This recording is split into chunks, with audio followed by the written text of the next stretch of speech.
Hey guys, welcome. As you can see me right now, webcam, let me put that up.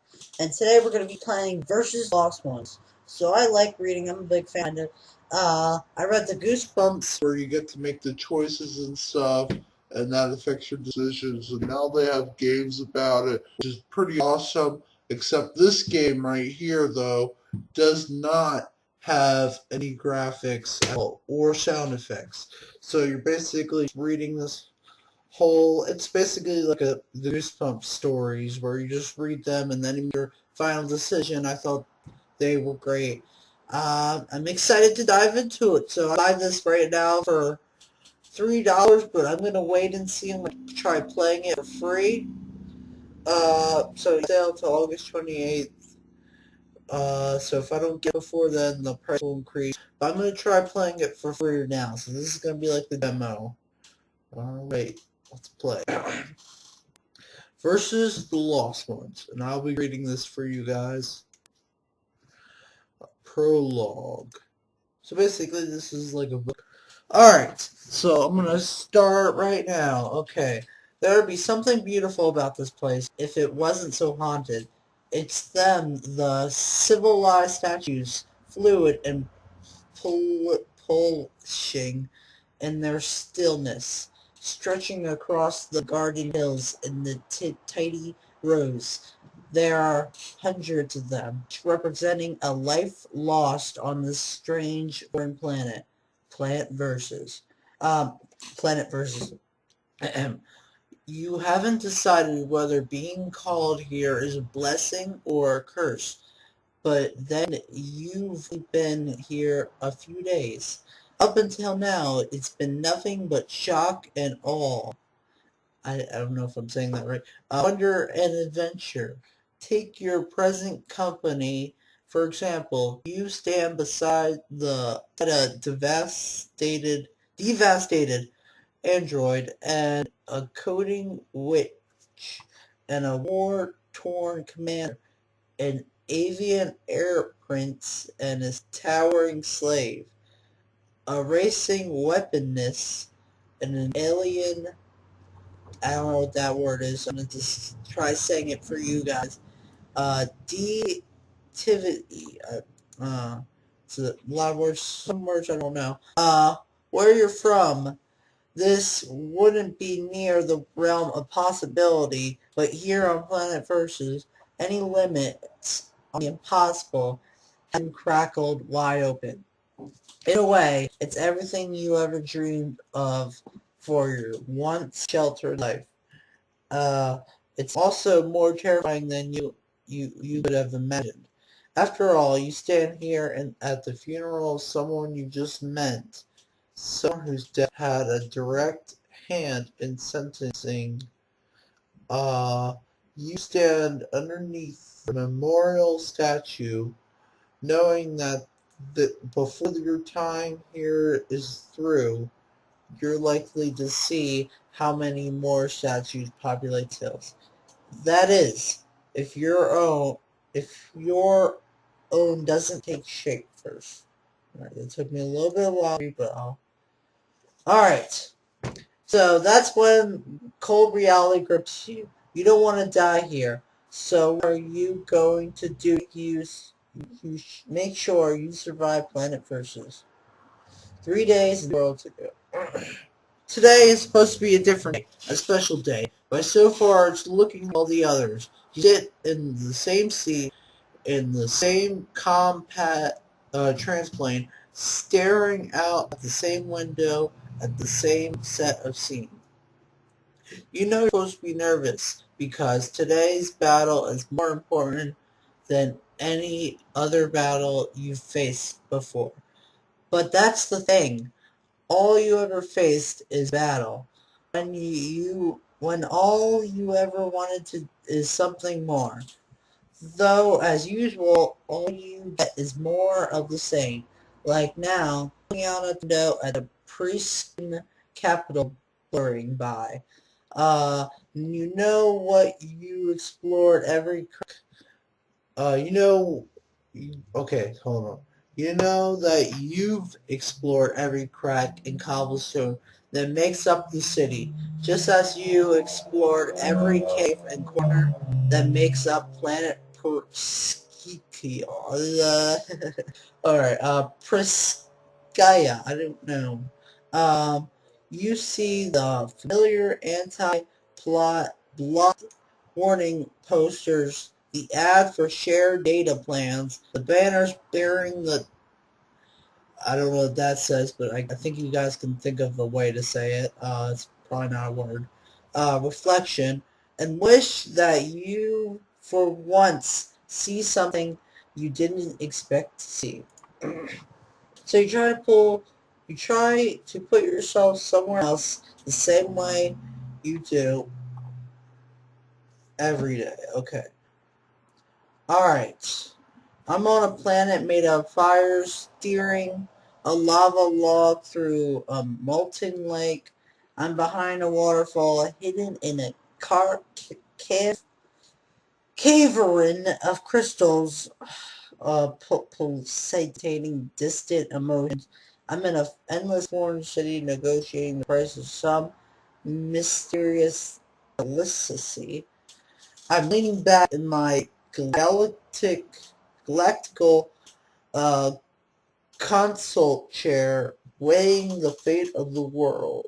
I'm jumping out of the bedroom window, hoping to escape the furious father chasing me.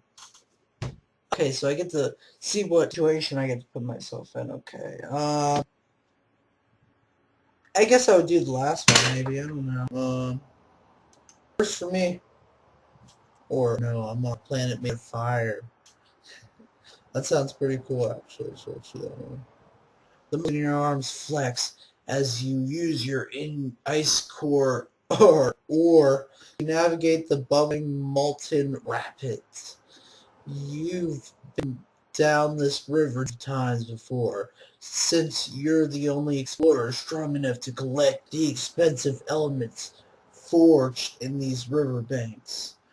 As you spot a cluster of glowing metals, you smile. Tonight you can afford to buy whatever you want. Though first, you're going to have to steer your way clear of lava fall gushing ahead. Alright. This is perhaps your most cherished memory, and you remember it vividly, even though it isn't truly yours. You absorbed it years ago from a stranded pilot who accidentally crash landed in your backyard. You were just a child then, luckily, so the authorities didn't even suspect you had absorbed the memory. Though the fact you did and that you have kept it a secret for all these years breaks two of Perskia's most sacred laws. You pulled the blessimissa, this is a lot of strong words, thought as your sister Galuo hisses your name and sings to you. What can my name be? Select your name. What does that mean? I'm going to select my own name. Tajus. Next. Tajus, show some respect. Ignore Gillo's punch to your thigh. You turn your attention back inside the transplant, where it probably should remain. Mother is giving one of her speeches, and you know that the troops from all over Perskia would kill to hear a rallying cry from her. Today, of all days. You just don't imagine that Mother will say anything much different from the dozens of speeches you heard before.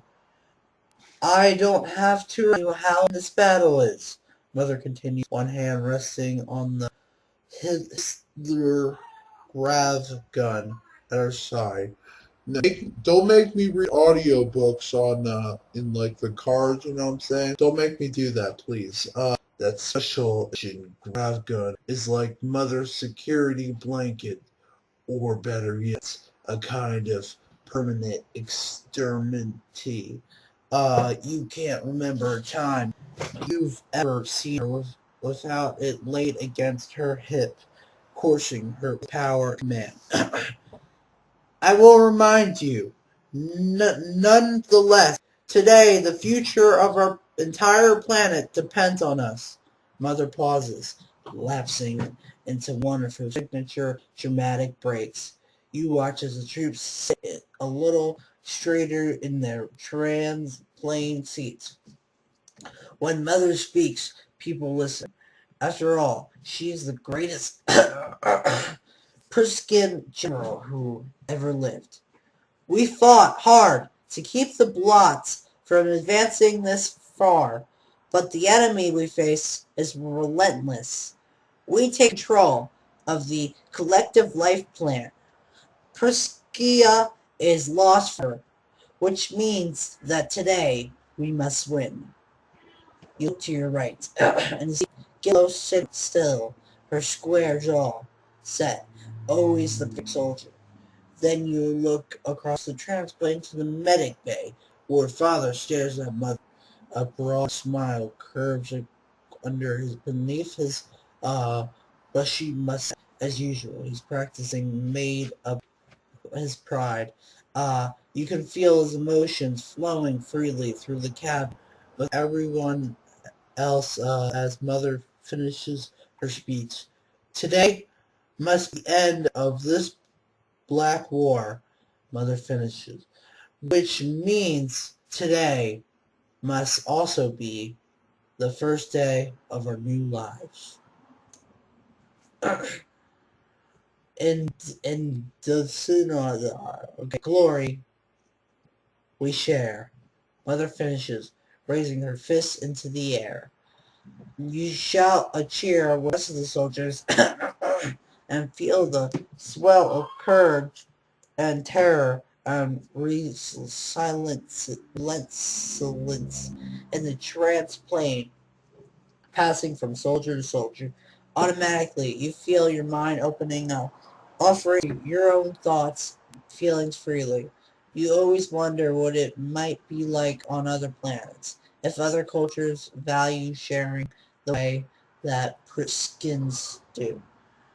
You know firsthand that when you live in a world where everyone could absorb the abilities and memories of others, reciprocity.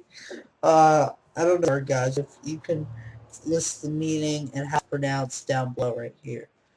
Comes the golden standard. Still, you always wonder what it would be like to keep things to yourself, what it would feel like to have a mind entirely untouched by others. There are questions that have plagued you your entire life. Sorry. Though you suppose you already know a bit of what it's like to be withheld as the emotional burst builds into a frenzy inside the transplane. You bury your stolen pilot memory deep inside the most private pocket of your mind, holding back to keep that part of yourself hidden. Not long after, you stand in a circle with your family in the private command office, reciting the standard pre-war. That's this word. I don't know how to pronounce that. Reflect. This always makes you think of your very first pre-war reflection, back when you were in grade school, before anybody knew how grave and incomposing passing the black plot war would become. Mother has always been stern, but she was not yet a general to you then.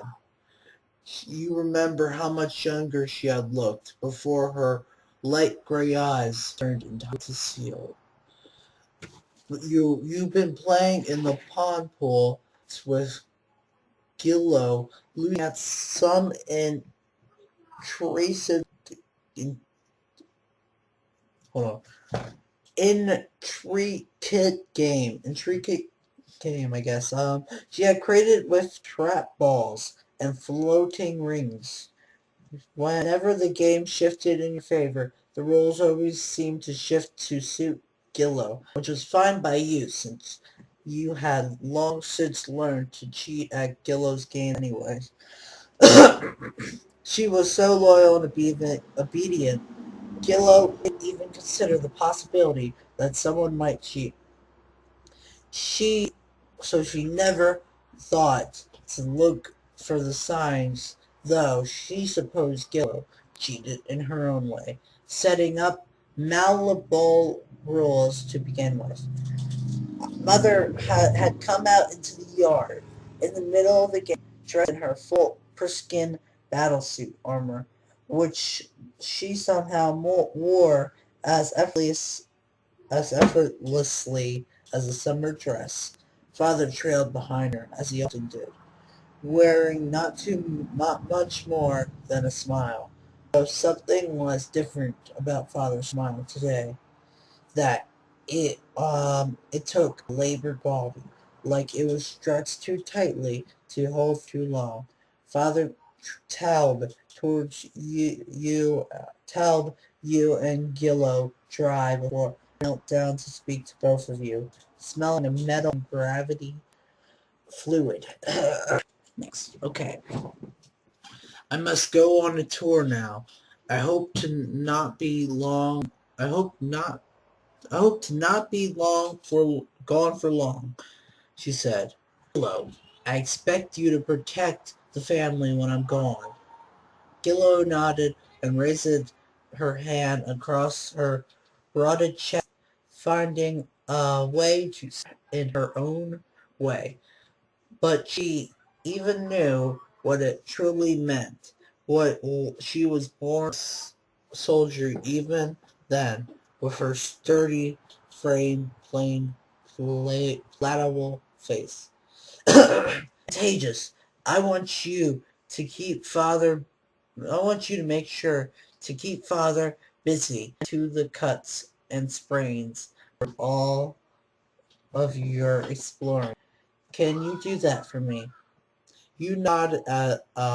You nodded as well, though you were unable to mask the wave of fear that poured in through you. Seeing Mother off like this, she sensed this immediately, as all prissy others do. She drowned out with fear and with a burst of her own shared courage. It's high time I taught you both the pre-war reflection. You said that. Take your hands into hers. It is meant to remind us to be a source of shared strength in all things, but especially in times of strife.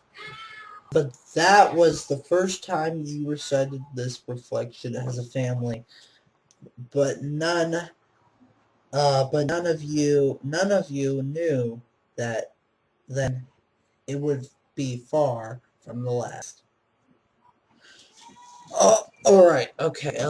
We are mirrors, forever reflecting, hiding nothing, sharing everything. Your family whispers in unison now, echoing these same words across your shared minds.